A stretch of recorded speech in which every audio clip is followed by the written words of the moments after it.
Au XXe siècle, les Américains se passionnent pour un tueur macabre et terrifiant qui prend plaisir à confectionner des objets avec les restes humains de ses victimes. Abominable, psychotique mais fascinant, Ed Gein a inspiré le cinéma comme Massacre à la tronçonneuse, Psychose et Le silence des agneaux. Edward Theodore Gein, dit Ed Gein, naît le 27 août 1906 dans un village perdu du Wisconsin. Il a un frère aîné, Henry. Il grandit dans une famille qui répond à tous les stéréotypes qui contribuent au déséquilibre mental. Son père George était un homme alcoolique et violent qui battait régulièrement sa femme et il éprouvait une forte haine pour ses deux fils.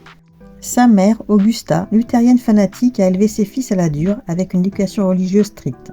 Extrêmement dominatrice, cette dernière isole ses fils pour mieux les contrôler et leur éviter tout contact avec les femmes qu'elle juge immorales. Elle retire Ed de l'école lorsqu'il a 13 ans, alors qu'il est déjà un enfant solitaire, peu sociable et un peu efféminé. Ed voue un culte et une admiration sans borne à sa mère. Cette relation est mal vue par son frère Henry. C'est sans doute cela qui lui coûta la vie en 1944. Il périt dans un incendie dans des circonstances énigmatiques. En 1945, alors qu'il a 39 ans, sa mère décède d'une crise cardiaque. Ed, qui souffre d'un complexe d'Oedipe sévère, est complètement dévasté. Entièrement dans le déni, il se rend de nuit sur sa tombe et essaie de la ressusciter à travers des rites occultes et des incantations. Ed Gein sombre petit à petit dans la folie. Il commence alors à piller les autres sépultures, déterre les cadavres et se confectionne avec leur peau un costume humain de femme.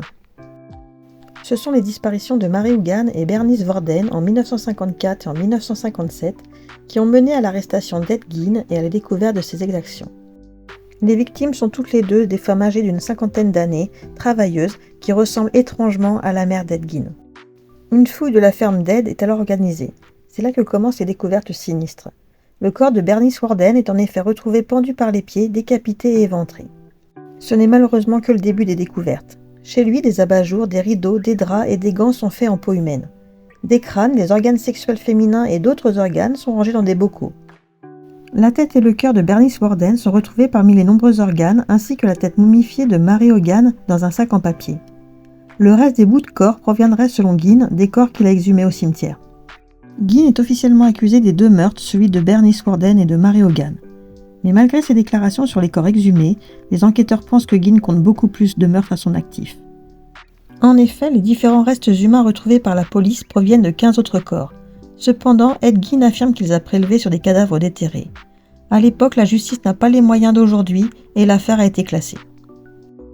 Après un procès qui a été sans cesse reporté durant 11 ans, Ed Gein est finalement jugé non coupable en 1968 car mentalement irresponsable.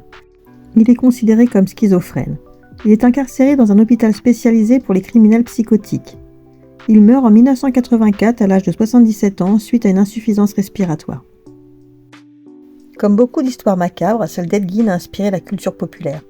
L'idée du personnage de Norman Bates du film Psychose vient d'Ed Gein, tout comme Massacre à la tronçonneuse qui s'inspire de son histoire. On retrouve également un costume en peau humaine dans le film Le silence des agneaux. Alors qu'il aurait pu retomber dans l'anonymat, la légende d'Ed Gein continue à vivre à travers le cinéma.